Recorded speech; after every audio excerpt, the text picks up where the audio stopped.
Assalamualaikum warahmatullahi wabarakatuh. Hai soleh-soleha, sabahul khair. Semoga kalian selalu sehat dan bersemangat. Berjumpa kembali di channel Kelas Kreatif Official dalam pembelajaran tematik. Hari ini kita akan masuk pembelajaran tematik di tema 3, subtema 3, pembelajaran 3. Namun, sebelum kita masuk ke pembelajaran, mari kita bersama-sama membaca doa terlebih dahulu.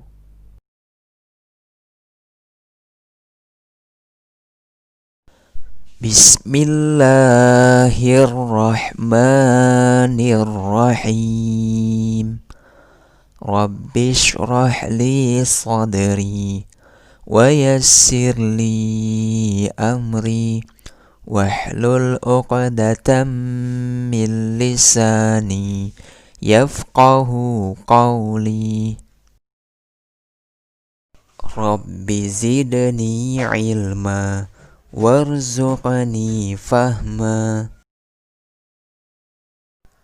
Allahumma la sahla illa ma ja'altahu sahla wa anta taj'alul hazna idza syi'ta sahla. Allahumma amin. Oke anak-anak, sebelum kita lanjut ke pembelajaran kita baca terlebih dahulu tujuan pembelajaran kita hari ini.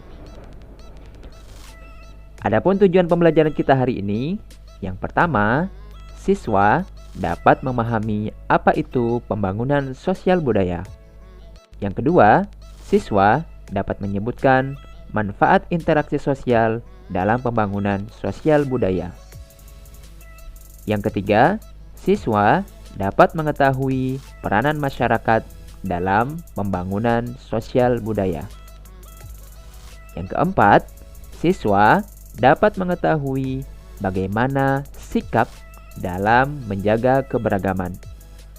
Dan yang kelima, siswa dapat menyusun rancangan iklan yang akan ditayangkan melalui media elektronik.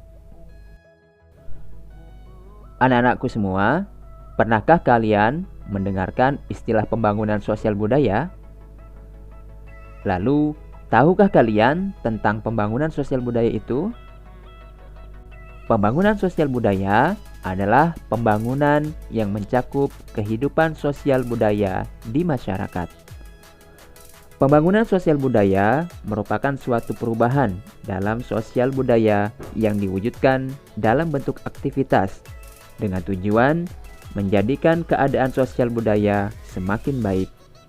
Aktivitas ini melahirkan sebuah kerjasama dan mendorong terjadinya pola keteraturan dalam sosial.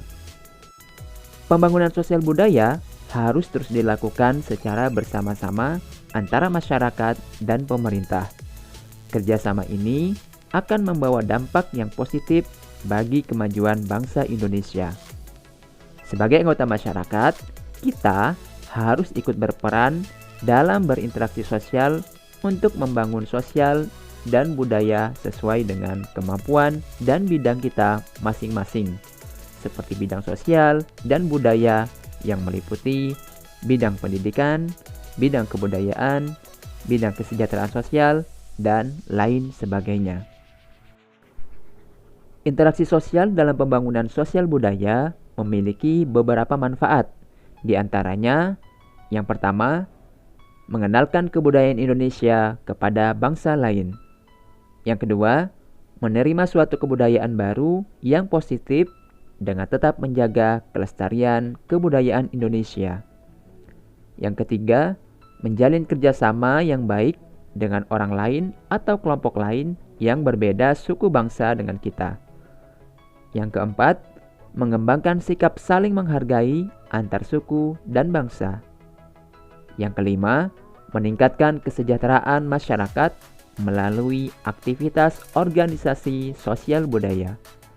Dan yang keenam, menghindari konflik dan pertikaian dengan cara mencari persamaan dan solusi secara bersama-sama. Nah, anak-anak semua, salah satu peran masyarakat dalam pembangunan sosial budaya dapat diwujudkan melalui kegiatan adat istiadat yang berkembang di daerahnya. Di Indonesia, ada banyak sekali adat istiadat. Dan berikut ini adalah beberapa contoh adat istiadat yang ada di Indonesia yang turut serta dalam pembangunan sosial budaya di Indonesia. Contoh yang pertama ada adat istiadat Subak di daerah Bali. Subak merupakan organisasi yang khusus mengatur sistem pengairan sawah secara tradisional. Contoh kedua, ada Bersih Desa di daerah Jawa Tengah dan Jawa Timur. Kegiatan ini merupakan kegiatan masyarakat dalam rangka bersyukur atas panen dengan cara memasak nasi dan lauk pada jumlah yang sangat banyak. Contoh yang ketiga yaitu adat Repong Damar yang berada di Lampung. Adat istiadat ini merupakan sistem pengelolaan bekas ladang dengan pohon damar. Contoh yang keempat yaitu Pamali Mancing Ikan yang ada di Maluku Utara. Adat ini merupakan adat sosial masyarakat yang mengatur pemanfaatan sumber daya pesisir dan laut di daerah Maluku Utara. Selain 4 contoh tadi, masih banyak lagi contoh adat istiadat yang berkembang di Indonesia. Beragam adat istiadat tersebut termasuk sebagai pembangun sosial karena dalam pelaksanaannya menyangkut masyarakat. Kegiatan tersebut juga termaksud ke dalam pembangunan budaya karena kegiatannya mengandung hal-hal untuk kebaikan bersama. Indonesia merupakan negara yang kaya akan keragaman, seperti keragaman suku, keragaman bangsa, keragaman agama, budaya, serta kegiatan ekonomi. Keragaman ini dapat kita temui dalam kehidupan sehari-hari. Salah satunya adalah keberagaman pada kegiatan organisasi. Nah, anak-anakku semua, tahukah kalian apa itu organisasi? Organisasi merupakan suatu pola hubungan antar individu atau anggota yang memiliki tujuan yang sama. Tujuan yang sama inilah yang menjadi pemersatu anggota karena dilaksanakan dengan semangat kebersamaan.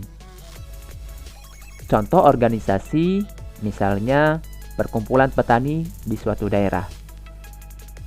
Nah, di dalam organisasi tersebut akan banyak kita temui keberagaman.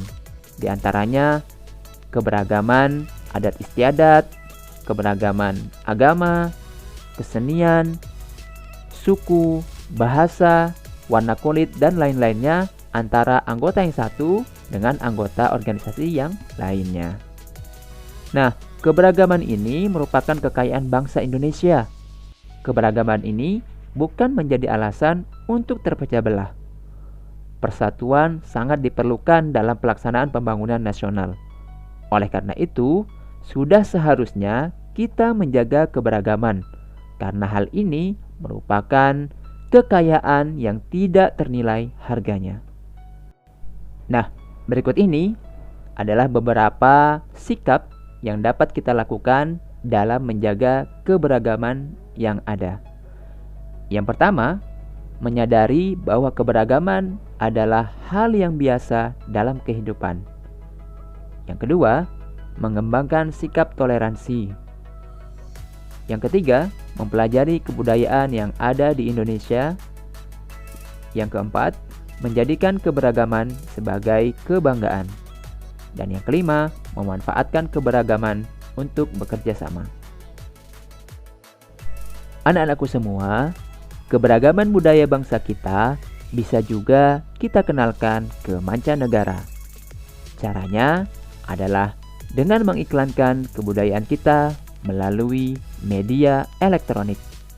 Jadi, bukan hanya sebuah produk atau sebuah jasa yang bisa diiklankan melalui media elektronik, akan tetapi kebudayaan kita pun sangat bisa untuk dikenalkan melalui iklan media elektronik. Nah, untuk bisa mengiklankan suatu produk, suatu jasa, atau kebudayaan kita melalui media elektronik, terlebih dahulu kita harus membuat rancangan atau kerangka dari iklan yang akan kita produksi.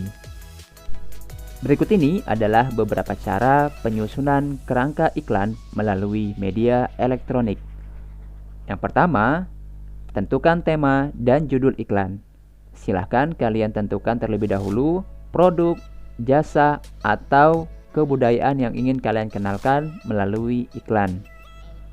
Kemudian yang kedua, tentukan tokoh dan latar iklan. Untuk mengiklankan produk kalian tersebut, kalian akan menggunakan tokoh siapa saja yang akan terlibat. Kemudian tentukan latar tempat iklan tersebut dibuat. Yang ketiga, menentukan alur cerita iklan yang akan dibuat. Silahkan buat alurnya seperti apa. Buat kisahnya seperti apa. Apakah bentuknya action, bentuknya humor, bentuknya percakapan, bentuknya drama, atau yang lainnya. Kemudian yang keempat, membuat rancangan naskah iklan. Silahkan kalian susun naskah kalian ya, dari bentuk deskripsinya, narasinya, dan juga dialognya. Selanjutnya, membuat gambaran urutan adegan iklan. Silahkan adegannya dari apa dulu, kemana dulu, baru nanti disatukan menjadi iklan yang utuh. Kemudian yang terakhir, menulis dialog-dialog yang efektif. Ingat, agar iklan kita menarik, maka dialog-dialognya harus mudah dimengerti, kemudian mudah dipahami, dan menarik untuk didengarkan. Untuk bisa menjadi seperti itu, ingat kembali materi kita yang sebelumnya, ada dua hal yang harus kita masukkan, yaitu sampaikan keunggulan sebuah produk tersebut, kemudian sampaikan manfaatnya, atau sampaikan kelebihan-kelebihan dari produk tersebut. Kemudian jangan lupa juga untuk memberikan kata kunci dari produk tersebut ya. Oke, selamat mencoba. Sekian pembelajaran kita hari ini. Sampai berjumpa di pertemuan berikutnya. Assalamualaikum warahmatullahi wabarakatuh.